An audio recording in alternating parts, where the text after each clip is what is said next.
Invitarme, estaba diciendo que voy a tratar de introducir algunas ideas en relación a lo comunitario y el aislamiento y la pandemia. En primer lugar, quería traer a colación que la historia de la humanidad ha vivido muchísimas pandemias y epidemias y pestes. Y, por ejemplo, en el siglo XX hay dos muy notorias que fueron en el 57 y 58, la gripe asiática. 10 años después, el virus H3N2 también causó desastres. Y no tenemos como memoria colectiva de esto. Aparentemente, de esta pandemia del 2020 sí va a quedar algún registro.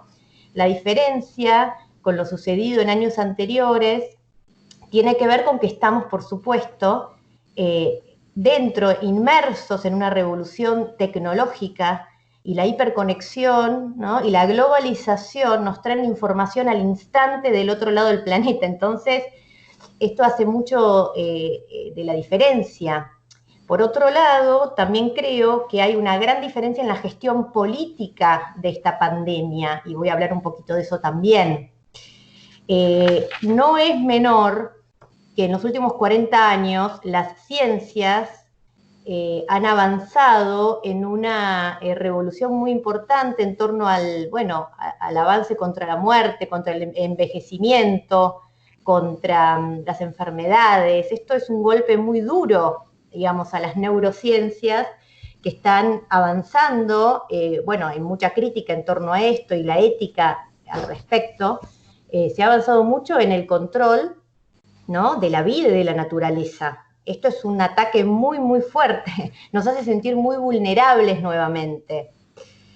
Ahora, para mí lo que nos enseña este momento histórico, todavía no tenemos muy claro cuáles van a ser los efectos porque estamos todavía viviendo esto, ¿no? Con lo cual, lo que voy a decir es muy acotado. Quizás es una pequeña idea y después vamos a tener como un panorama más general cuando salgamos de este momento, ¿no? Pero, en primer lugar, a mí me parece que lo que nos enseña este momento histórico es que hay una ficción, hay una ilusión que tenemos todos y todas, de que vivimos nuestra vida individualmente, ¿no? Nuestra ficción, nuestro día a día, que está roto en este momento, nos hacía suponer que somos como autores eh, únicos de lo que nos sucede. Fíjense que lo que sucedió en China está impactando hoy en nuestro país, ¿no? Hay una ruptura de esta ficción de que somos, ¿no?, individualistas. Lo que nos enseña el momento actual es que nos unen lazos invisibles, ¿no?, que somos un nudo de lazos. Esto es muy importante para mí, que la vida no es algo personal, no es algo que nos gestionemos solos, y que además toda esta angustia, toda esta desesperación que sentimos, todos estos miedos, ¿no?, al contagio, al encontrarnos, todo lo que nos está pasando en el cuerpo por las medidas sanitarias tomadas, ¿no?, nos llevan a reflexionar también, nos llevan a pensar muchas cosas. Una es, por un lado, que hace 40 años estamos destruyendo sistemáticamente a nuestro planeta. Todo lo que se está hablando del medio ambiente, bueno, seguramente lo van a tomar ustedes en algún programa, pero el detenimiento de esto en este momento nos hace pensar que la verdadera masacre tiene que ver con la destrucción de la naturaleza. En los últimos 40 años se han destruido más especies que en millones de años de evolución. De eso somos responsables nosotros, los seres humanos. Por otro lado, lo que nos enseña este aislamiento, creo, es que dependemos de acciones colectivas, ¿no? Que por un lado nos estamos empezando a sentir parte de algo más grande. ¿Por qué? Porque lo que hacemos nosotros impacta en el otro, ¿no? Nos sentimos tocados por esto que es lo común. Es decir, no es lo mismo que el presidente nos diga, no importa, esto es una gripecina, como dijo Bolsonaro, salgan y hagan su vida económica, a un presidente que nos diga, vamos a cuidarnos, vamos a tomar medidas de cuidado. Es decir, esto es un ejemplo fuerte de que dependemos de acciones colectivas, de que nuestra vida está en manos de lo que hacemos entre todos y todas. Creo que una de las enseñanzas es que podemos recuperar el valor del Estado como instrumento al servicio de la salud y del bien común, ¿no? También se está revalorizando mucho, digamos, el papel de la OMS, de los grandes lineamientos que se van dando, la importancia de que cualquier catástrofe humanitaria se resuelve solamente con mucha organización, coordinación y unión. Si no, no se resuelve. Entonces, fíjense cuánto necesitamos de lo comunitario, de lo colectivo, ¿no? Quiero instalar como esta idea de que para salir del miedo y para salir de la angustia, dependemos de la mayor o menor, digamos, densidad organizativa en la que estamos entramados. Quiero dar ejemplos de esto, ¿no? Pero si nosotros podemos trabajar fuertemente dentro de nuestras casas en una organización, por ejemplo, de la búsqueda de alimentos, ¿no? De la gestión de los adultos mayores de nuestro barrio, es decir, en la mayor o menor medida en la que estemos involucrados en redes, que son virtuales, por supuesto, telefónicas, ¿no? Radiales como esto. Es decir, hay un montón de redes, digamos, tecnológicas por suerte, digamos, hay algo bueno en la tecnología y es que nos instala en una red. Y que esta red debe y tenemos que enfocarla al cuidado comunitario. No sé si ustedes saben que el día de ayer, a mí por lo menos ayer me llegó, un informe del CONICET. El CONICET en el mes de marzo, a través de 500 investigadores a lo largo y a lo ancho del país, hicieron una rápida investigación y un trabajo de campo para entender cuáles eran los efectos sociales de este aislamiento, ¿no? Y entonces yo les quería leer un pequeño párrafo de ese informe, que me parece excelente, el informe se los recomiendo, porque hace una encuesta a líderes comunitarios, a distintas personas de las comunidades de todas las provincias, y miren lo que dicen. El informe dice lo siguiente: hay diferencia en la organización del acatamiento, digamos, el acatamiento de la medida de cuidado que es el aislamiento. Es decir, nosotros tenemos que pensar cómo nos está yendo con el aislamiento y eso se va a medir, digamos, comunitariamente. Entonces dice el informe: hay diferencia en la organización del acatamiento allí donde hay líderes u organizaciones sociales que donde no los hay.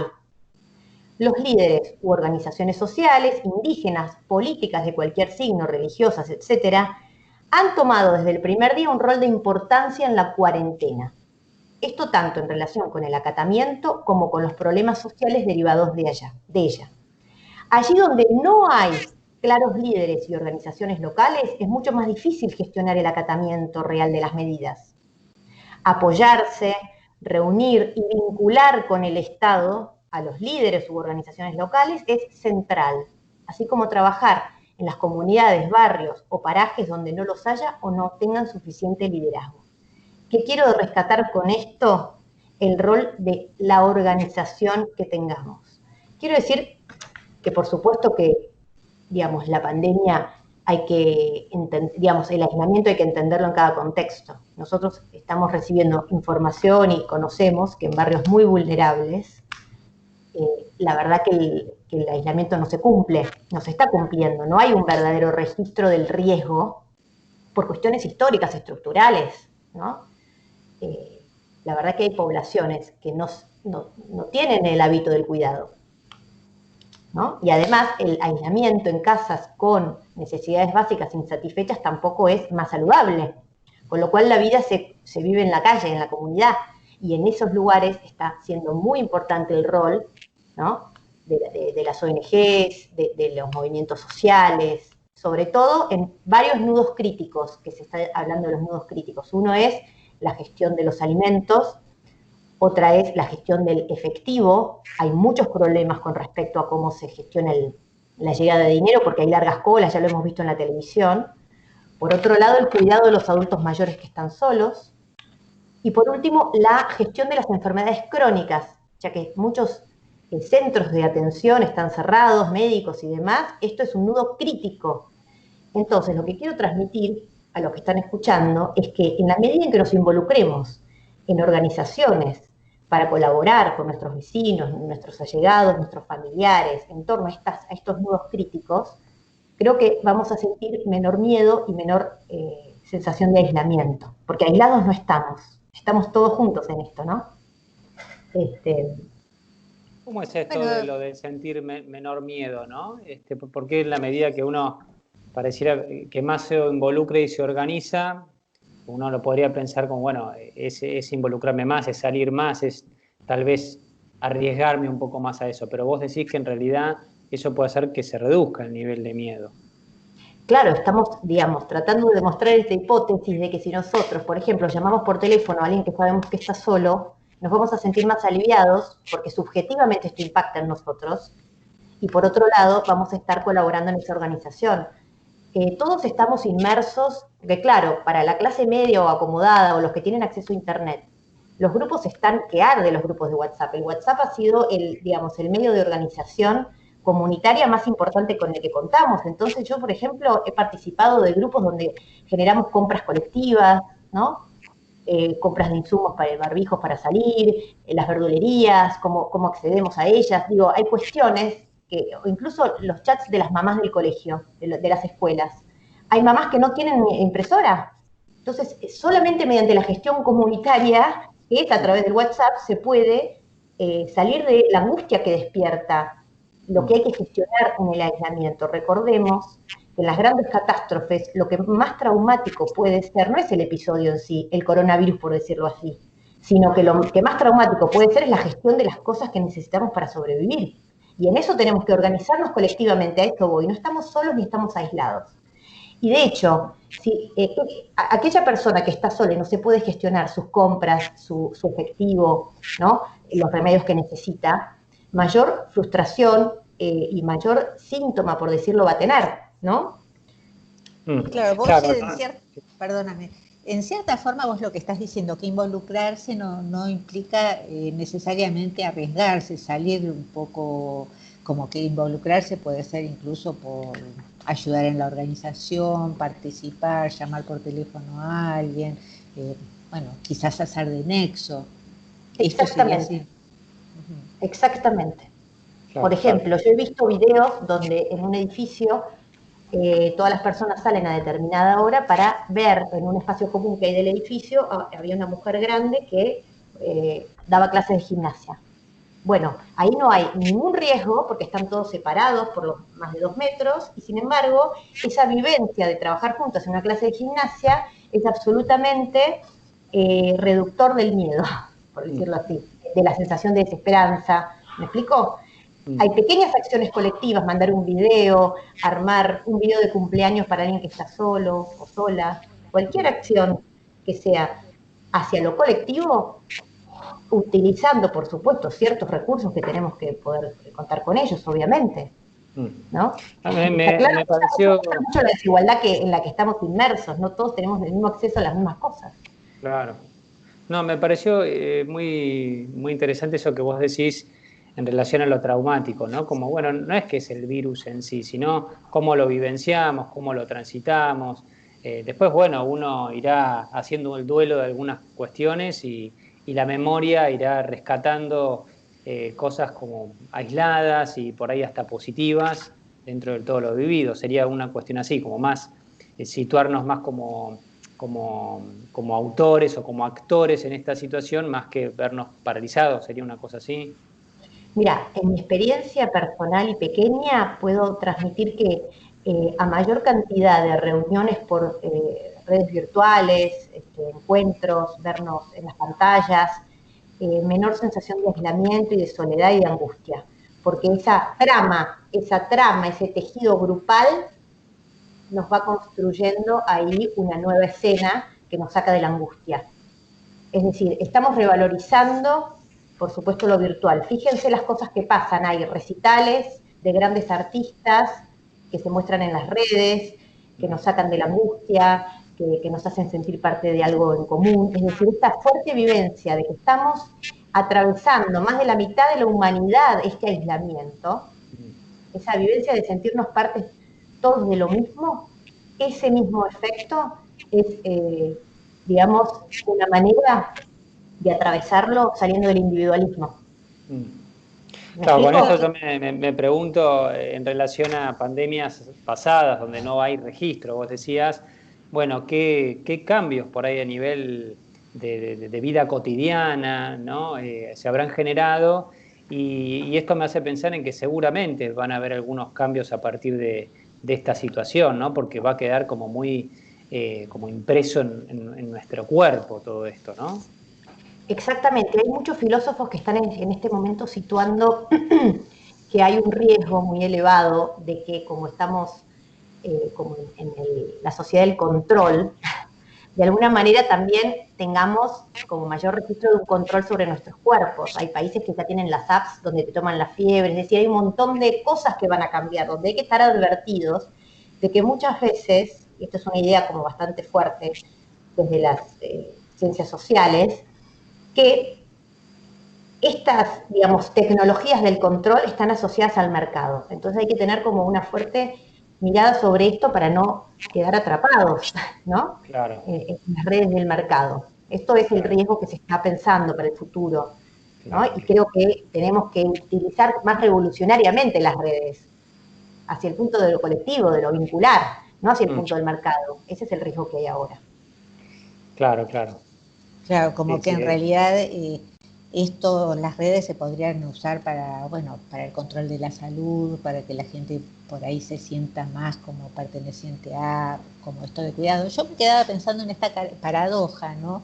Que en la medida que estamos por ahí más aislados, porque bueno, la cuarentena implica esto, nos sentimos más como parte del todo, ¿no? Digamos, como casi es paradojal en esto. Y por ahí pensaba en esto que vos comenzaste diciendo en dos temas. Uno, esto de que en otras pasadas no habíamos hecho registro, quizás no se hizo registro de la del 57. ¿Y qué pasó que no se hizo registro? Y lo otro, que sí me gustaría que nos aclares un poco, es esto que hablaste, y bueno, que yo lo leí como si vos hablaras del liderazgo, ¿no? Pero el liderazgo no lo pensaba solamente como lo político, sino que a nivel familiar también, si hay alguien que ejerce el liderazgo, bueno, puede ser que se cumpla mucho más, casi voluntariamente, ¿no? Desde el lugar de la obligación, esto de quedarse cuidándonos, ¿no? Sí, liderazgo es una palabra debatida, sobre todo por los psicólogos, digamos, porque ha habido liderazgos bastante nefastos, pero digamos que de alguna manera me parece que a lo que remite esto que leí del informe del CONICET, tiene que ver con que de las catástrofes se sale con mucha planificación y organización. Cuando las cosas están desorganizadas nos angustiamos mucho más. Por ejemplo, lo que se está notando es que en hospitales donde se han organizado de alguna manera con claridad, con directivas claras, ¿no? Con un plan que cierre para todo el mundo, porque claramente hay que cuidarse, esto baja mucho el sufrimiento de las personas que tienen que trabajar en la institución de salud, por ejemplo, ¿no? Entonces me parece que el liderazgo remite a una idea de cómo nos organizamos. Hay personalidades, hay sujetos que tienen como mayor capacidad de conducción en estos momentos. Quizá en la familia también, alguien que organiza, bueno, las rutinas, las compras, los momentos para estar tranquilos, los momentos para hablar, qué sé yo, digo, me parece que más que liderazgo se trata de posibilidad de gestionar el día a día, ¿no? Dándole lugar a todas las manifestaciones subjetivas. Poder bancar que estamos tristes, poder bancar que ahora no tenemos ganas de hacer una cosa, poder bancar que ahora está bueno ponernos a hacer gimnasia, digo, eso es en las familias, me parece, en pequeña escala, un modo de organización, ¿no? Sí, Y además está quiero bueno. aclarar una cosa, hay que despatologizar. Lo que se están diciendo en las recomendaciones mundiales es que hay síntomas, por decirlo así, o efectos del aislamiento que van a ser transitorios para la mayor cantidad de la población. Por ejemplo, el insomnio, ¿no? Por ejemplo, la irritabilidad, mayores peleas. Bueno, de hecho también se está, no agregué este nudo crítico, pero el nudo crítico del aislamiento es la violencia intrafamiliar. Va a haber más episodios, tenemos que estar atentos y atentas, ¿no? Acompañar a aquellos y aquellas que están en riesgo, que tienen una vulnerabilidad por esto. Entonces ahí está otro nudo crítico, ¿qué va a pasar con respecto a la violencia en las casas? Sí, Claro, y lo otro era respecto a por qué crees que en otra época no se hizo tanto registro. Bueno, Digamos. claramente en 1957 me parece que las maneras de comunicar no pasaban de algún blanco y negro en el televisor, algún pequeño